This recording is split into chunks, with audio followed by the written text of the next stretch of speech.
los principios para la crianza bíblica de los hijos dentro del hogar cristiano, ¿no? Que necesitamos saber en cuanto a nuestros hijos. ¿Cómo afirman las escrituras que el tener hijos es bueno? ¿No? Y ahí tenemos el Salmo 113, ¿no? Y el Salmo 113, verso 9, y el 127, verso 3 al 5, ¿no? Por eso en el primer punto, en la pregunta 1, dice, ¿cómo afirma las escrituras que el tener hijo es bueno? ¿No? Salmo 113, 9 y el Salmo 127, del 3 al 5, ¿no? Dice, Él hace habitar en familia a la estéril, que goza en ser madre de hijos. Aleluya, dice, ¿no? Entonces, yo le pregunto a ustedes, ¿será bueno que una mujer que no tiene hijos, ¿no? Habite dentro de una familia, ¿no? Criando otros hijos? Dios dice que sí, ¿no? Que es bueno, que esta mujer estéril comparta, ¿no? Que viva dentro de un hogar, ¿no? En la que pueda participar de la crianza de los hijos que no son suyos, ¿no? Pero que es bueno, ¿no? ¿No? Y es importante esto, que ella pueda compartir la responsabilidad de la educación, ¿no? De los hijos que no son de ella, que puede ser de su hermana, de algún familiar, ¿no? Entonces, eso es bueno, dice el Señor, ¿no? Es bueno que habite esta mujer estéril, ¿no? Criando hijos, ayudando a criar hijos que no son suyos, ¿no? Pero que eso le va a hacer sentir ser madre, ¿no? Y la va a llenar, y al mismo tiempo, si esta mujer es cristiana, va a poder educar, también ayudar dentro del marco cristiano a otros niños, ¿no? Que no son suyos, pero que Dios le está dando la oportunidad también de colaborar, de participar, ¿no? Y en el verso 127, del 3 al 5, habla, hermana, de que, vamos a leerlo, porque siempre es bueno, referirnos más a la Biblia que a lo que nosotros podemos decir.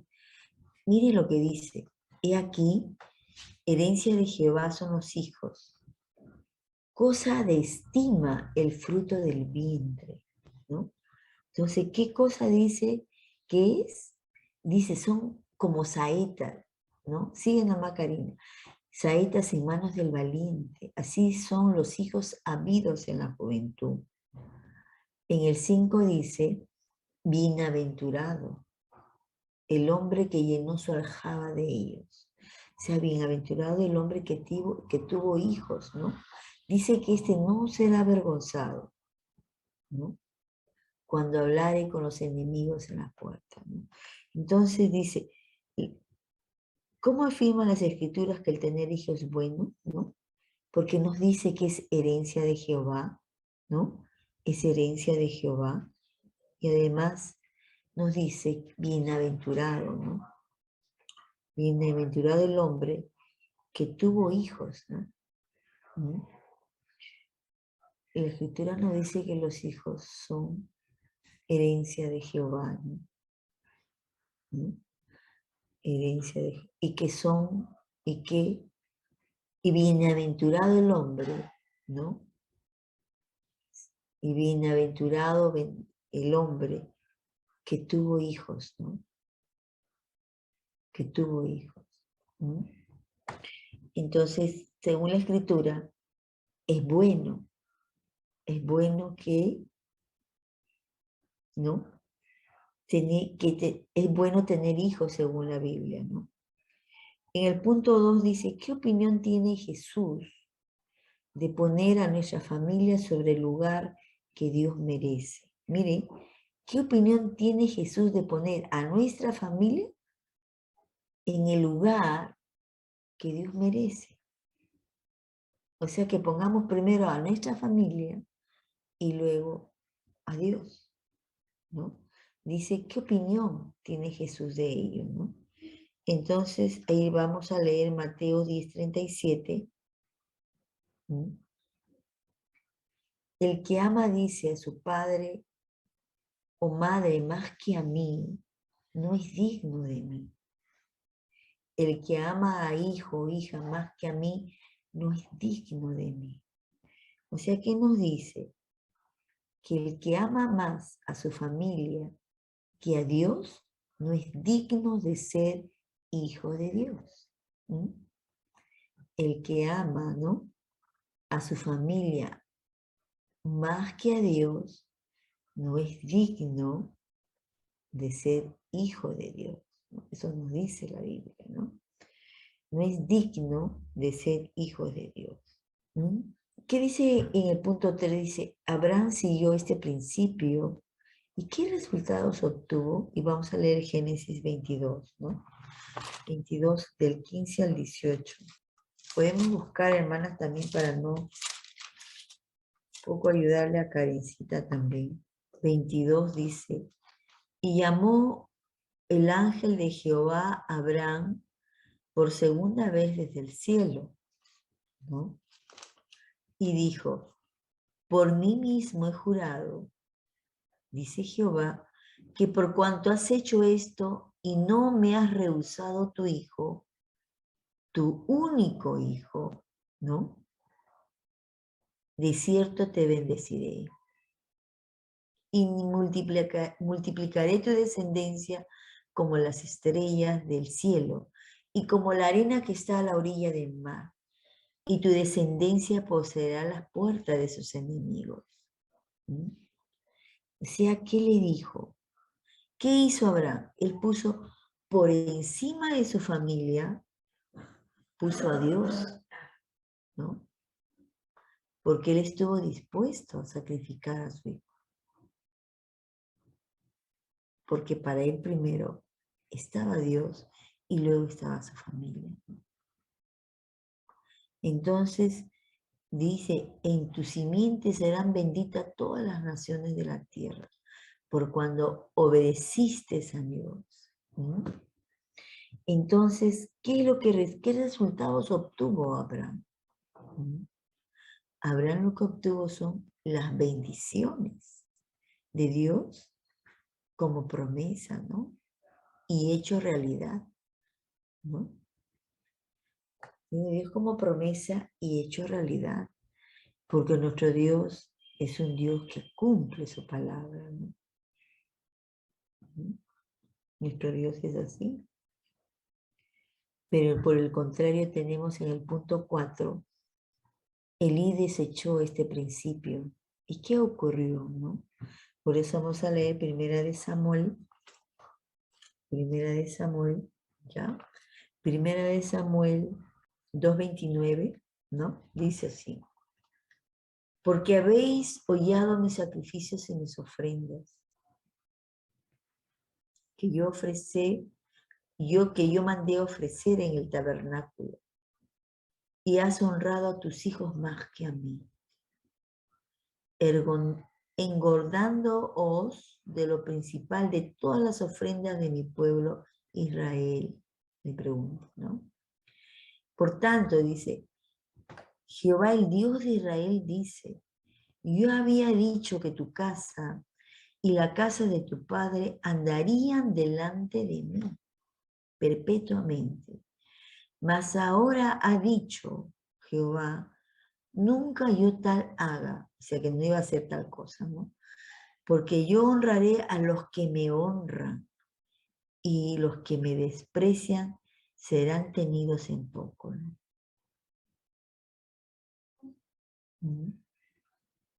¿Se dan cuenta? Y en el Salmo, perdón, en Primera de Samuel 3, del 13 al 14 también, ¿no? Dice, y le mostraré que yo juzgaré su casa para siempre, por la iniquidad que él sabe, porque sus hijos han blasfemado a Dios. Y él no los ha estorbado, o sea, Él no los ha llamado la atención, no los ha reprendido. ¿Mm? Por tanto, dice, yo he jurado a la casa de Elí que la iniquidad de la casa de Elí no será expiada jamás,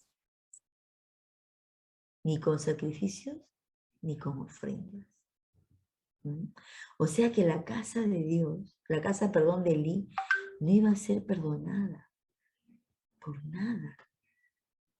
Hermanas, en ese tiempo que se hacía el sacrificio, ¿ya? Se hacía sacrificios de animales, ¿no? Y estos animales, por ejemplo, una parte de lo que era lo que habían matado para la ofrenda, una parte, hermana, le daban al sacerdote. Pero sobre eso no tenía que ver nada Elí. ¿Quién los hacía? Los demás, los líderes, sabían que después de matar a una vaca bermeja, tenían que darle una parte a Elí. Y Elí no tenía ni que escoger ni decir, oye, a mí me dan tal parte, la parte del lomo fino, no, no, no. Él tenía que aceptar lo que le daba. Pero Elí se escogía. Y lo peor era que escogía para quién. ¿Quiénes disfrutaban? Sus hijos. Y sus hijos se embriagaban, mal usaban las ofrendas, ¿no? En sus fiestas, ¿no? En sus bacanales, ¿no? Y miren lo que Dios les dijo, ¿no? Que haga lo que él haga, su casa no será perdonada. ¿Por qué? Porque había atentado con la misma ofrenda, con la ofrenda que era para Dios, ¿no? Y es algo que yo aprendí, hermanas. Cuando yo comencé a ofrendar, y yo entendí, dije, yo doy para Dios.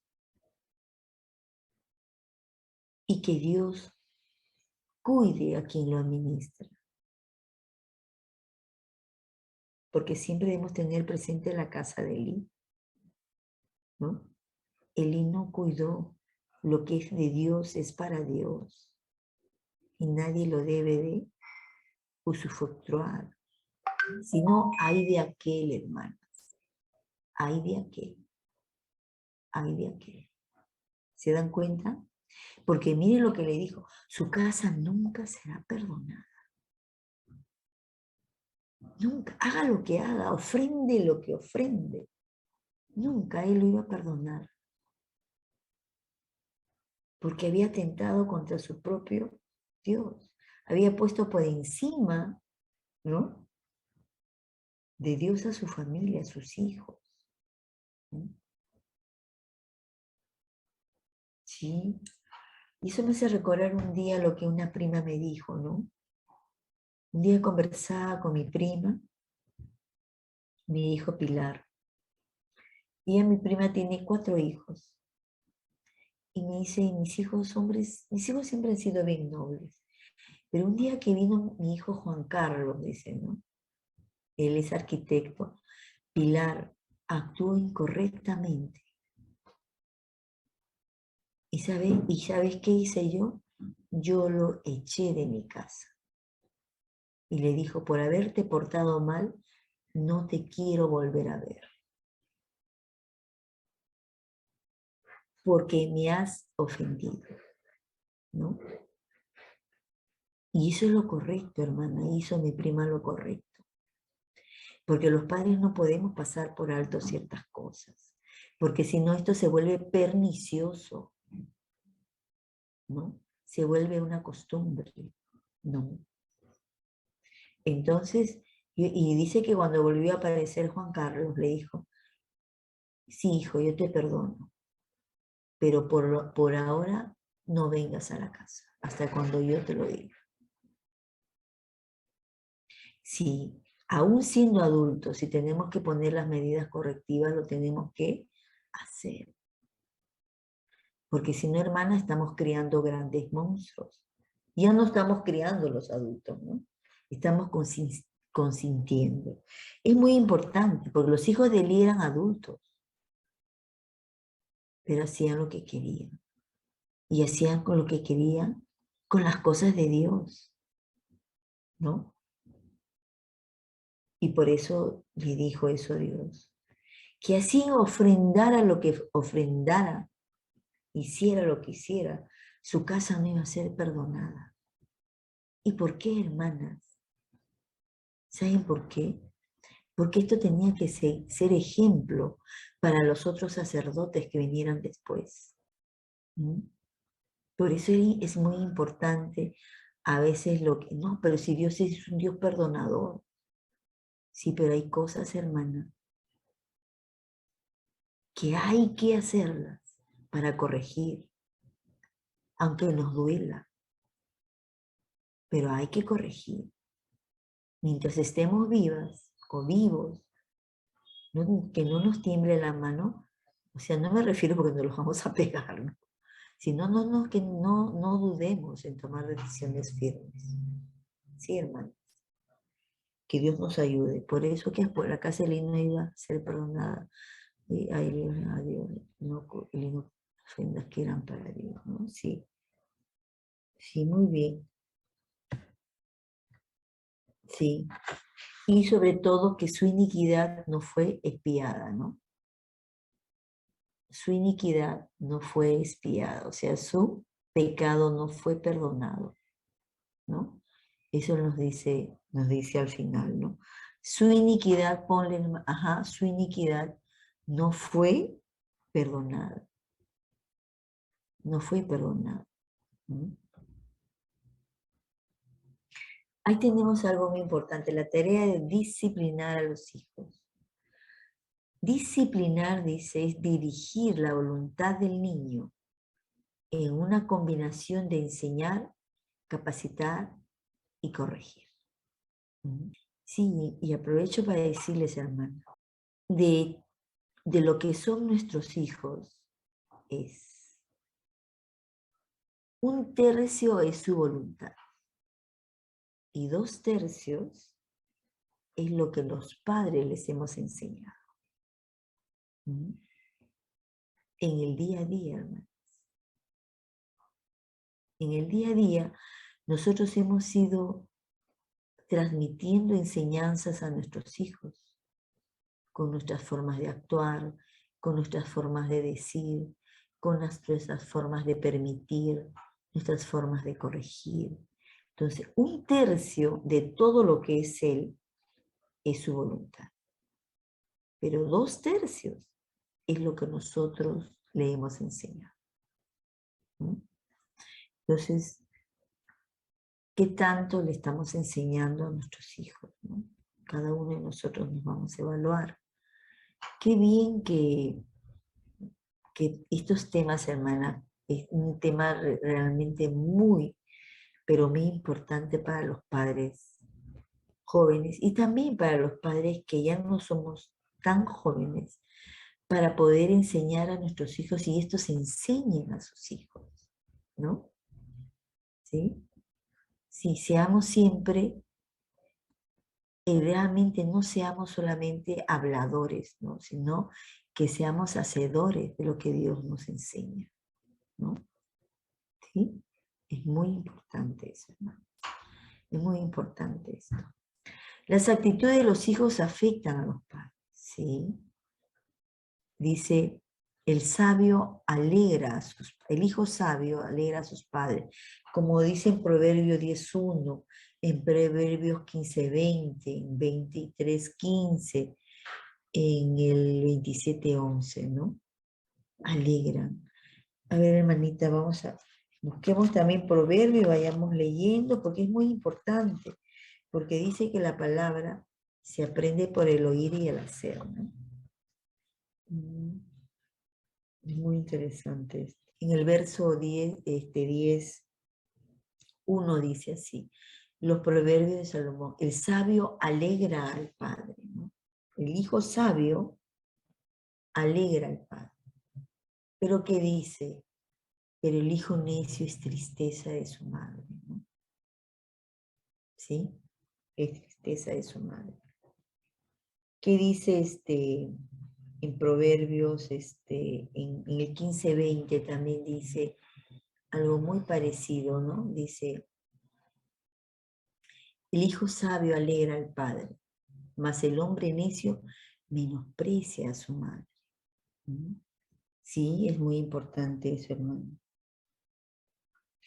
En el 23:15 dice así, hijo mío, si tu corazón fuere sabio, también a mí se me alegrará el corazón.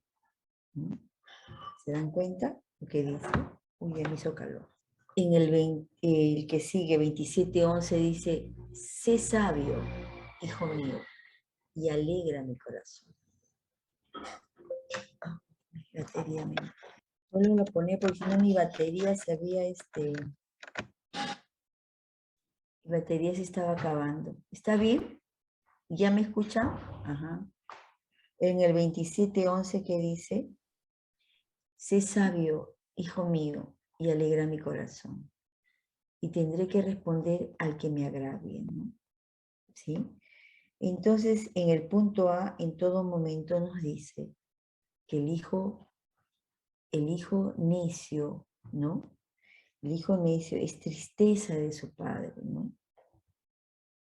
Y el hijo sabio alegra a sus padres, ¿no? Eso nos dice en el punto A. En el punto B dice, el necio les causa dolor, como dice en el Proverbio 1 también, porque en el Proverbio 10, capítulo 1, el capítulo 10, verso 1 dice que el hijo necio, ¿no?, es tristeza de su padre y el hijo sabio alegra el corazón de su padre, ¿no? En el punto B nos habla de la pesadumbre, hermanos, y amargura de la madre, ¿no? Es pesadumbre, el hijo necio es pesadumbre, es amargura, es dolor, ¿no?, de sus padres, el hijo necio. En el proverbio, y según el proverbio 13:11, el proverbio 13:1, perdón, el sabio recibe el consejo del padre, se escucha, ¿no? Entonces, pero ¿cuál es la diferencia? Nos dice en el punto B, ¿no?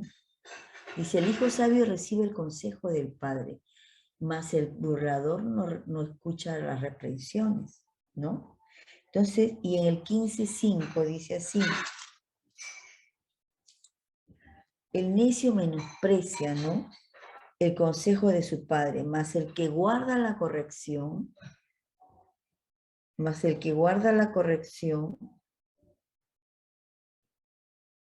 vendrá a ser prudente, ¿no? Entonces, ¿cuál es la diferencia? Ajá. El necio menosprecia el consejo de su padre, mas el que guarda la corrección vendrá a ser prudente, ¿no? Entonces, ¿cuál es la diferencia, dice, entre el hijo sabio y el necio? ¿No? Consejo es disciplina en hebreo, dice, ¿no? Entonces, ¿cuál es la diferencia entre el hijo necio y el hijo sabio? ¿No? El hijo necio el hijo sabio recibe el consejo de sus padres, ¿no? El consejo es. En cambio, el hijo necio menosprecia, ¿no? Menosprecia, ¿no? Menosprecia el consejo de sus padres, ¿no? Entonces, ¿cuál sería la diferencia? Es la obediencia, ¿no es cierto? Uno es obediente y el otro es desobediente. Simplemente no escuchan, ¿no? Esa es la diferencia, ¿no? Esa es la diferencia. Sí, hermano. Esa es la diferencia. Yo siempre le digo a mi hijo mayor y a mi hijo menor también, a los dos. Yo le digo, yo te puedo dar un consejo, pero quien decide eres tú. Si te va bien, yo voy a ser feliz. Y tú también. Tú primero que yo. Pero si te va mal, yo voy a estar muy triste. pero tú serás el que sufra las consecuencias de lo que tú decides. Por eso evalúa bien lo que vas a decidir. No, mamá, pero ¿qué hago en esto? No, yo no te voy a decir que hagas algo.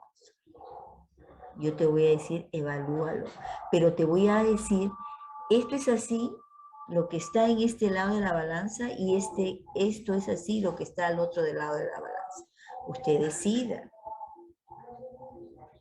Usted decida qué es lo mejor para ti, qué es lo más conveniente,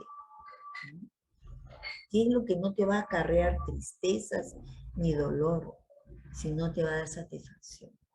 ¿Sabes qué debes hacer? Le digo a mi hijo mayor. Pregúntale a Dios si está bien lo que vas a hacer. Que Él te guíe, hijo. Que Él te guíe. Mamá, pero ¿cómo me va a guiar? Dios te va a hablar en tu corazón.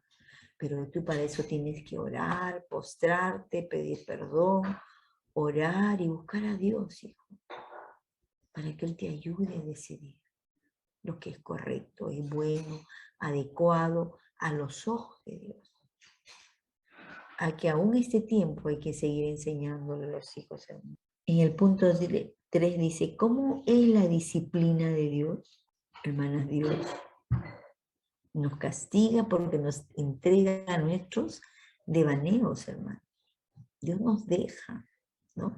Como dice en Deuteronomio 8:5, ¿no? Deuteronomio 8:5 dice, reconoce a sí mismo en tu corazón que como castiga el hombre a su hijo, así Jehová tu Dios te castiga. No olviden que en la Biblia nos dice, castiga al niño, no corrige al niño, para que no llores por el hombre. Pero cuando hablamos de corrección, hermano, no siempre los castigos son físicos, ¿no? Porque yo hoy día, por ejemplo, conversaba con una madre que me dice, yo recomendé a un niño, al nieto de una ex madre de familia, a una colega, ¿no? Y hoy conversa, la profesora fue a mi salón, ya me había dicho una vez, y hoy día fue a mi aula, ¿no? Pilar, necesito que converses con la abuela del niño, me dice, porque su mamá lo tiene abandonado. Entonces yo le digo, hoy día justo las encuentro conversando y después conversé yo con la abuela. Y yo le digo, señora, le digo, no importa si me hace quedar mal, eso es lo de menos, le digo, ¿no? Pero bueno, no importa. Ay, sí, es que mi hija lo va a castigar. O sea, no hablemos de los castigos físicos, señora. Es que a mi hija le va a quitar todo lo que tiene, porque mucho juega. Entonces, ¿qué debe decir? Cuando su hija le quite el celular, le tiene que decir por qué le está quitando el celular. Porque él está incumpliendo con su responsabilidad de estudiante. No le va a decir, te acá el celular y vete a hacer. No, le tiene que sentarlo y decirle, ¿por qué cosas yo te estoy castigando? Mi castigo es que ya no vas a tener el celular, muy bien, ¿no? Porque ahora, señora, nosotros, por ejemplo, a partir de mañana, empezamos ya a trabajar al 100%. Entonces una mamá dice, profesora, ¿y ya no nos va a contestar el WhatsApp? No, porque lo voy a eliminar, porque yo ya me voy a dirigir a sus hijos directamente. Yo ya no necesito intermediarios como el WhatsApp, porque eso está generando también mucha dependencia. Uy, las mamás se quieren desmayar. Pero así es, pues, señoras, le digo. Por eso siempre hay que entender eso, ¿no? Dios castiga. Y muchas veces y una de manera es dejarnos, hermano, a sufrir las consecuencias de nuestros errores. ¿No? Porque Dios nos viene hablando desde Génesis, ¿no? Hasta Apocalipsis, cómo debemos vivir aquí en la tierra. Y si no nosotros no ponemos en práctica con nosotros como hombres, como mujeres, y más como padres, entonces no estamos poniendo a Dios por delante, ¿no? Sino a nuestra familia. ¿Y quién debe ser primero? Dios.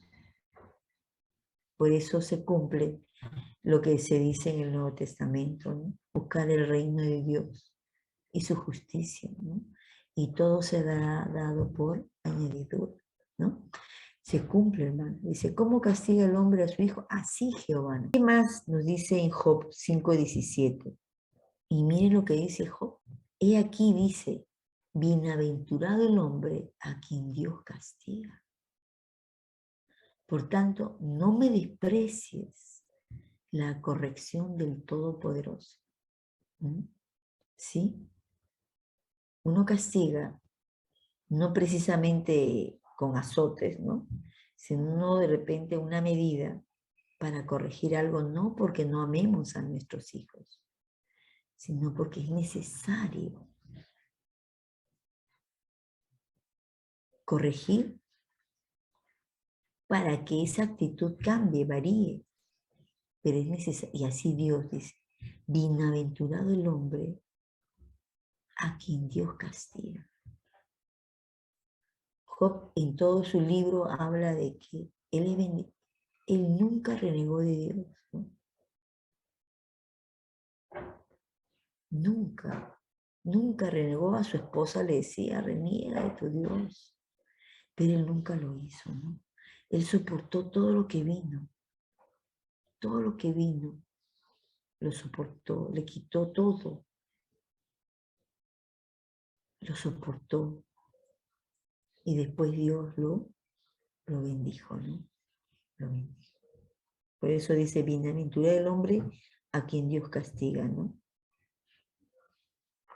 Que dice en otro verso, en Hebreos 12, del 5 al 8, dice, en Hebreos habla de Pedro, ¿no? En Hebreos cuando Pedro estuvo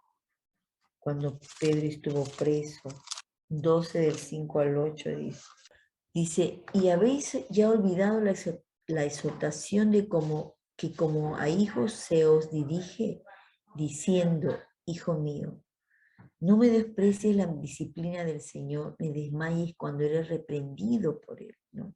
No desmayes, ¿no? No desmayes cuando seas reprendido, porque el Señor al que ama, disciplina y azota todo lo que Él recibe por hijo, ¿no? Y en el 7 dice, si soportáis la disciplina, Dios os trata como a hijos. ¿Por qué? ¿Qué hijo es aquel a quien el Padre no disciplina? Un hijo consentidor, ¿no? Así estaríamos como Elí, ¿no? Pero si se os deja sin disciplina, de la cual todos han sido participantes, entonces dice, sois bastardos y no hijos, ¿no? O sea, que aquel que no es disciplinado por Dios, será porque no es su hijo, ¿no? Porque Dios a quien ama, corrige, ¿no? Dios a quien ama, corrige, ¿no? De muchas formas nos corrige, ¿no? Nos corrige. En el punto 4, ahí sí tenemos, dice, extrae de cada cita lo que dice con respecto a la necesidad de los padres de disciplinar a los hijos, ¿no? Como dice en Proverbios 13:24, ¿no? ¿Qué necesidad, ¿no? tenemos los padres para disciplinar a nuestros hijos y nos va a ir mostrando cada libro, cada texto, ¿no? Proverbios 13:24 dice, el que detiene el castigo a su hijo aborrece. Más hay el que lo ama, desde temprano lo corrige, ¿no? ¿Se dan cuenta? Entonces, ¿qué podemos poner ahí para simplificar, ¿no? Para resumir, dice. Entonces ahí tenemos que poner, ¿no? Que el padre, ¿no? El padre castiga, ¿no? El padre castiga, corrige, mejor para no ser tan duro, corrige a su hijo porque lo ama, ¿no? Porque lo ama, ¿sí? El padre corrige a su hijo porque lo ama, porque desea lo mejor para él. No lo puede dejar que esa falta, que ese pecado se siga desarrollando dentro de él, porque en algún momento ese pecado lo va a destruir, ¿no? O sea que el padre no puede permitir eso, lo tiene que corregir, porque al final es quien va a sufrir la destrucción de sí mismo, es el hijo, ¿no? ¿Sí? Yo les ponía un ejemplo a mis alumnos, ¿no? Hace las primeras semanas de marzo se perdieron unas cosas en el salón, ¿no? Yo le digo, niños, aquí no se puede perder ni una aguja, porque significa que alguien se ha llevado. Le digo, y el ladrón, el que se roba una aguja y el que se roba $1.000.000.000, le digo, es igual de ladrón, porque esa aguja no es tuya y esos $1.000.000.000 tampoco es tuyo. No hay que es un raterito chiquito y es un raterito grande, no, no, no. Ratero es ratero, ladrón es ladrón. Entonces, y luego un día vamos a llegar ante Dios y nos va a decir, ¿te acuerdas cuando estabas en quinto B y te llevaste tal cosa? Y nunca lo devolviste, a pesar que tu profesora te dijo que lo devolvieras. ¿Mm? Y te dice, por ese pecado no vas a entrar al reino de Dios. Vale tanto un lápiz, un color. Si no tienes, ¿por qué no pides? Para que usted desprecie la gloria de Dios. Ay, profesora, no. Entonces, el que se ha llevado sabe quién se ha llevado que lo traiga. Me lo devuelve y yo nunca le voy a decir, oye, Chanito se llevó, no.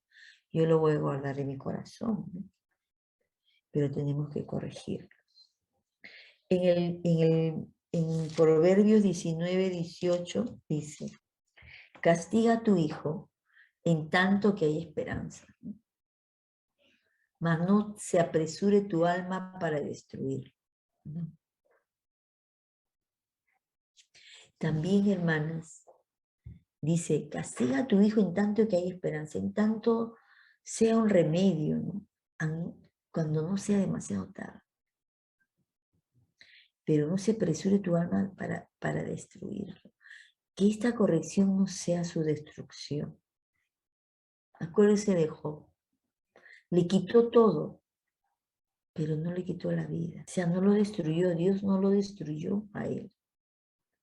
Entonces también nuestro castigo tiene que ser de acuerdo a su edad. Porque hay padres que son muy severos con niños de 5 años, de 4 años. Todo tiene su nivel, ¿no? O sea, no puedo corregir de la misma manera a un joven de 20 años que a un niño de 4 años, porque eso lo va a marcar. Hay que ser prudentes. Por eso no te apresures a destruirlo, dicen, ¿no? Todo tiene su medida. Sí, es importante también la edad, ¿no? Es muy importante. En Proverbios 22:6 dice, instruye al niño en su camino, lo que habíamos leído, ¿no? Lo que habíamos dicho. Y cuando fuere viejo no se apartará de él, ¿no? ¿Sí? Instruye al niño en su camino. Y aún cuando fuere viejo no se apartará de él. Lo que hace rato habíamos dicho, ¿no? Que un tercio de lo que es el hijo es lo que obedece a su voluntad.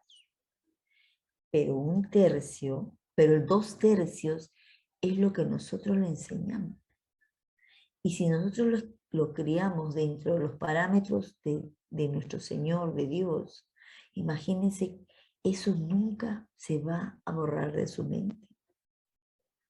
Por eso dice, instruye al hijo en su camino y nunca, aunque fuere viejo, no se apartará de él. Porque todo queda acá, hermano. La educación se adquiere en el hogar. La educación, lo que nos da en el colegio, en la universidad, es formación. Pero la educación se adquiere en el hogar. ¿Mm? Sí, hermano. Y lo que usted enseñe, eduque al niño, eso nunca se va a olvidar. Porque está escrito ahí en su 100. Se van a hacer sus límites, ¿no? ¿Sí? Nuestros padres son nuestros ejemplos. ¿Sí? Pero siempre hay que corregir, hermanas, para no llorar por el adulto. ¿Sí? No se olviden nunca de eso. En Proverbios, ahora 22 hasta el 15, 23:13, dice, no rehuses corregir al muchacho, porque si lo castigas con vara, no morirá, ¿no? O sea, no tengas temor, ¿no? En 29:17 dice, corrige a tu hijo y te dará descanso. Y dará alegría a tu alma. ¿Mm? Sí, hay que corregir. Dice, corrige a tu hijo y te dará descanso, ¿no? Y dará alegría a tu alma. O sea, cuando él ya sea adulto, no sufrirás, hermano, sino vivirás alegre porque él será un buen hombre o una buena mujer. ¿Mm? Entonces, hay que corregirlo, hay que corregir. Viviremos alegres y disfrutaremos de lo que hemos criado, ¿no? ¿Sí? Sí, de haber corregido a nuestros hijos.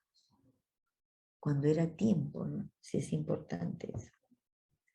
En el punto 5 dice, ¿cómo pueden los padres cristianos llevar a cabo, ¿no?, los deberes escritos en Efesios 6:4? Dice, y vosotros,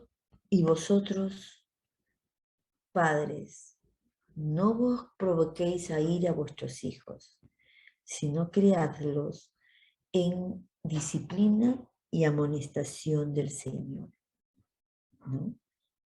¿Cómo nos manda Dios que los corrijamos? Desde niños, impartiendo su palabra, corrigiendo siempre a tiempo, ¿no? Pero no estemos todos los días. Si ya corregí una situación en mi hijo, una característica, una reacción, un comportamiento, no puedo estar todos los días y decir, pero tú eres así, pero tú eres así, pero tú has hecho, pero tú has hecho, pero estamos, ¿no? Estamos ahí, sí estamos maltratándolo psicológicamente, ¿no? Una sola vez se corrige por algo. Porque dices que si a cada rato corriges al hijo por eso mismo, se vuelve sinvergüenza. ¿Mm? Y ya no lo vas a poder corregir. Una sola vez. ¿Ya? Una sola vez. En Primera de Tesalonicenses 2:11. Primera de Tesalonicenses 2:11 dice así, así como también sabéis de qué modo, como el Padre a sus hijos exhortábamos y consolábamos a cada uno de vosotros, dice, ¿no? ¿Cuál es la pregunta? Dice, ¿qué podemos aprender? Ah, perdón, estoy arriba, ¿no? ¿Cómo pueden los padres cristianos llevar a cabo los escritos en Efesios 6:4? ¿No? En Efesios hemos leído criadlo con disciplina, pero y amonestación del Señor, ¿no es cierto? ¿No? Y en el caso de Primera de Tesalonicenses,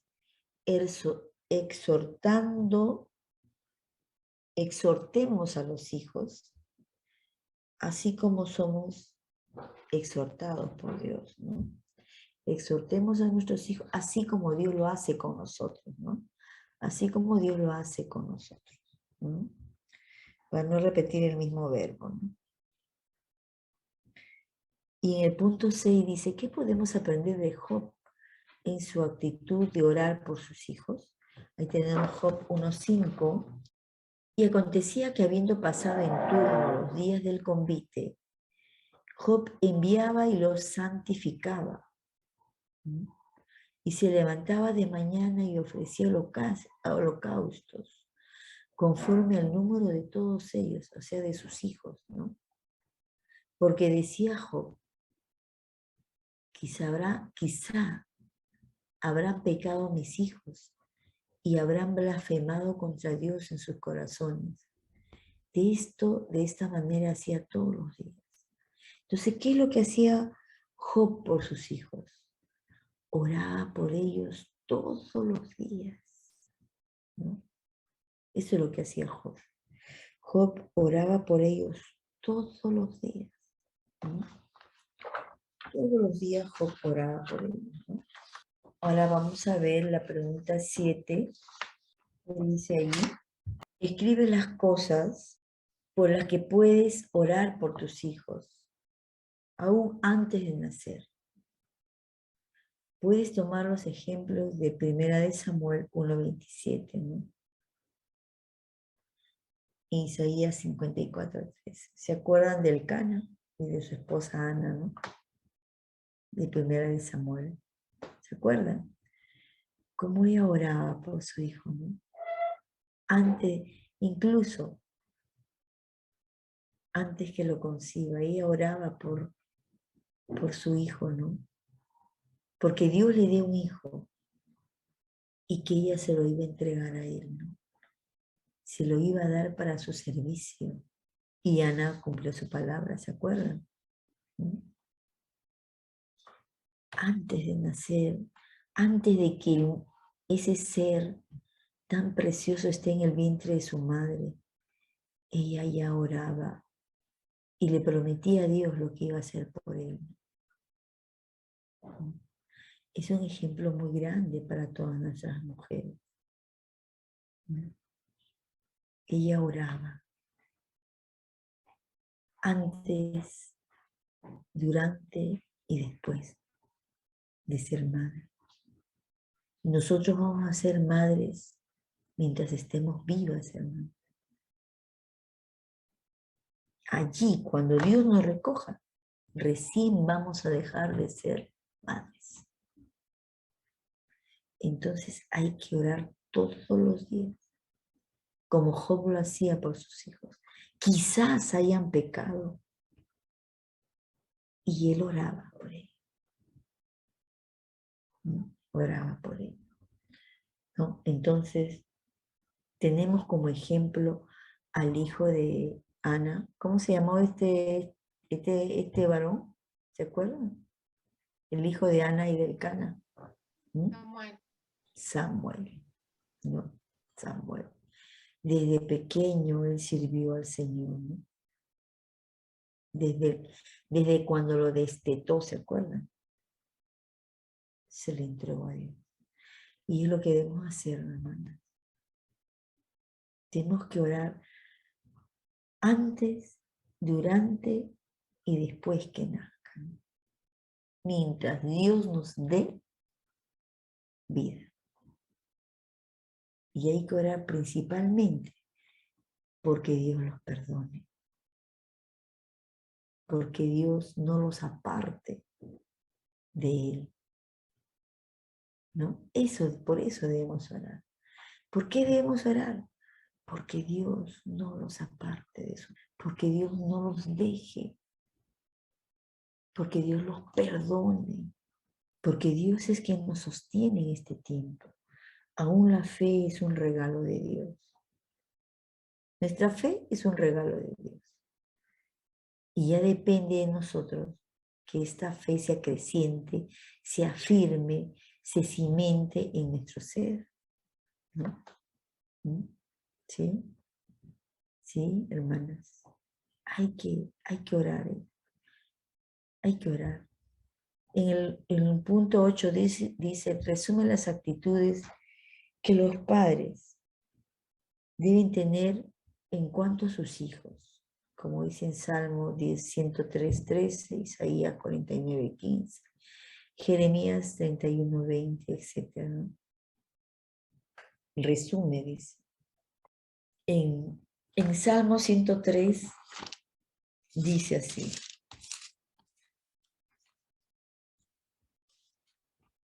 103 dice, como el padre se compadece de los hijos, se compadece Jehová de los que le temen. Entonces, ¿qué ponemos ahí? Como primer guión, Jehová Dios se compadece de los que le temen, ¿no? Jehová Dios se compadece de los que le temen. En Isaías 49:15. Claro. Sí. No, dice, resume las actitudes que los padres deben tener en cuanto a sus hijos. Por allá. Está bien. ¿Sí? Estamos en el punto 8, ¿no es cierto? Dice, resume las actitudes que los padres deben tener en cuanto a sus hijos, ¿no? Pero aquí en este salmo, ¿qué nos produce? ¿Qué nos dice? Volvamos a leerlo, tienes razón, vamos a volver a leer. Me centré en lo que Dios dijo, ¿no es cierto?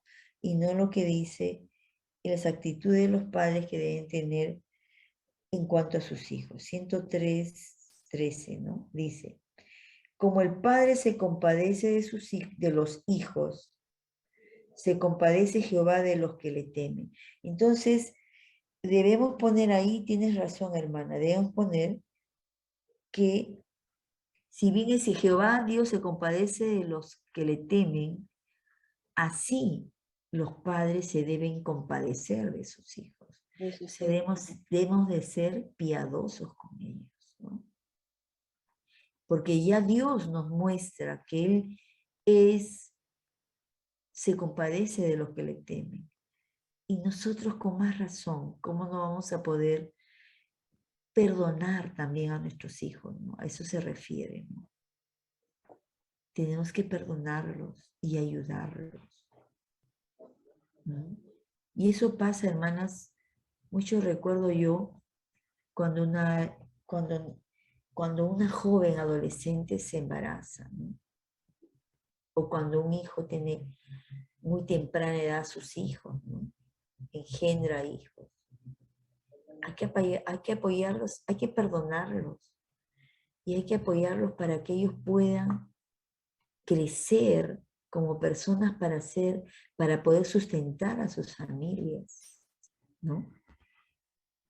Yo conozco el caso de una madre de familia de mi colegio. Hermanas, tiene 5 hijos y sus hijitos ninguno va al colegio Ah, porque el papá se ha ido de la casa nuevamente, porque parece ser de que siempre se va y regresa.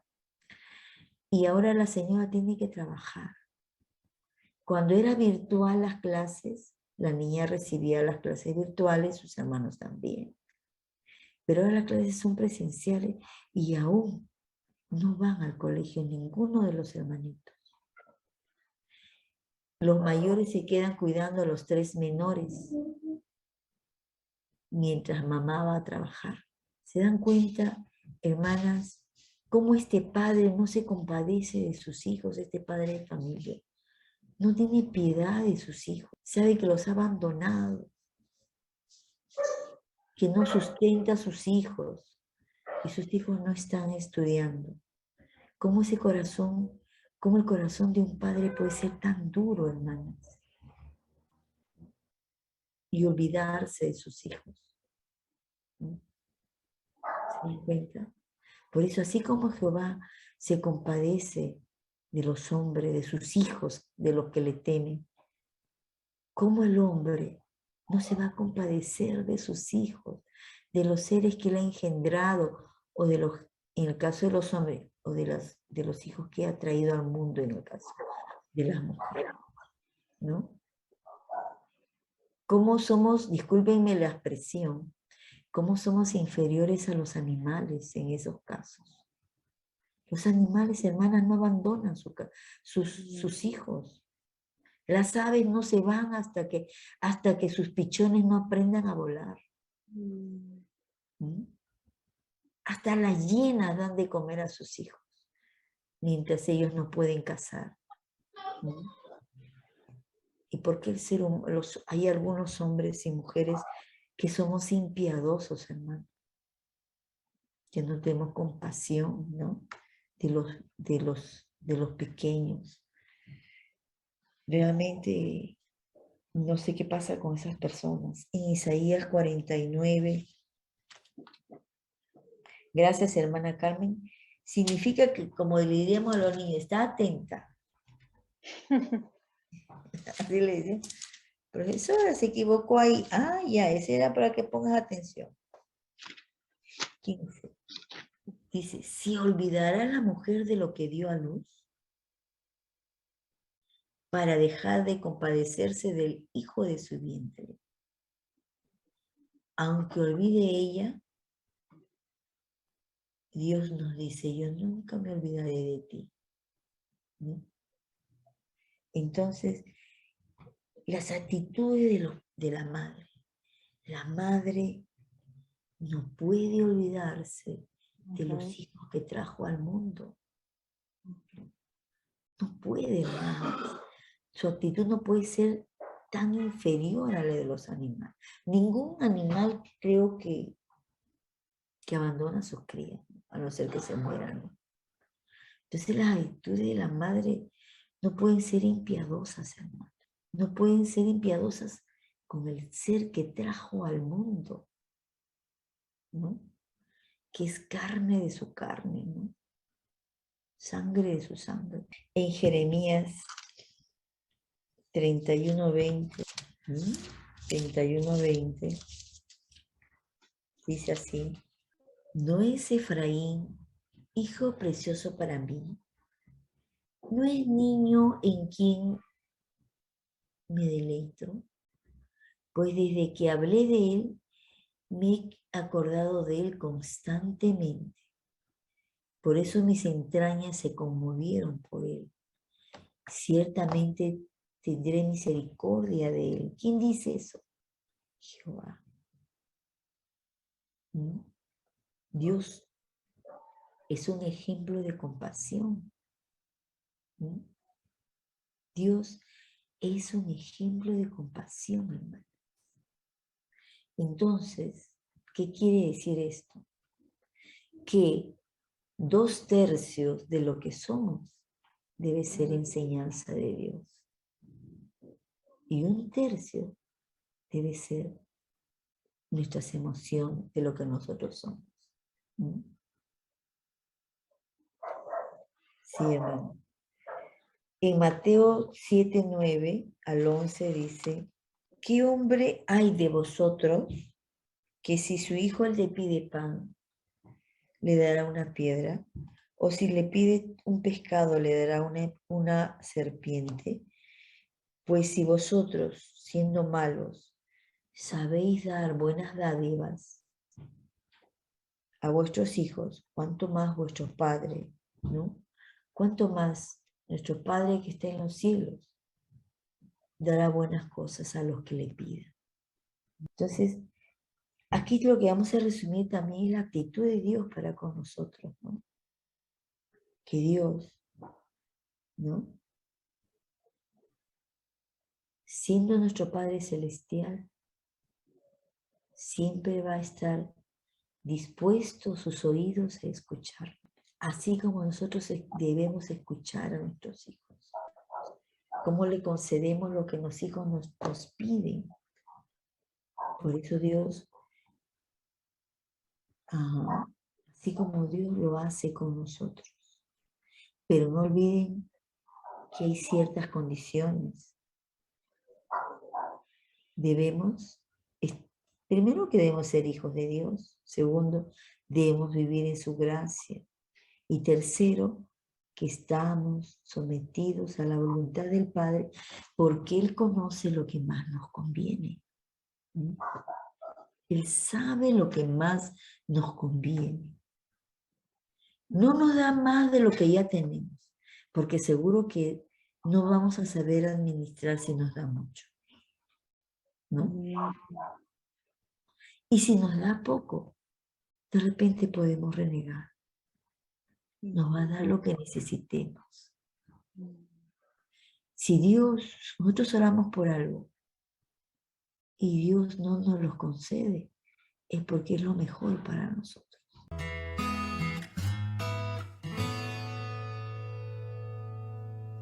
Tú no sabes.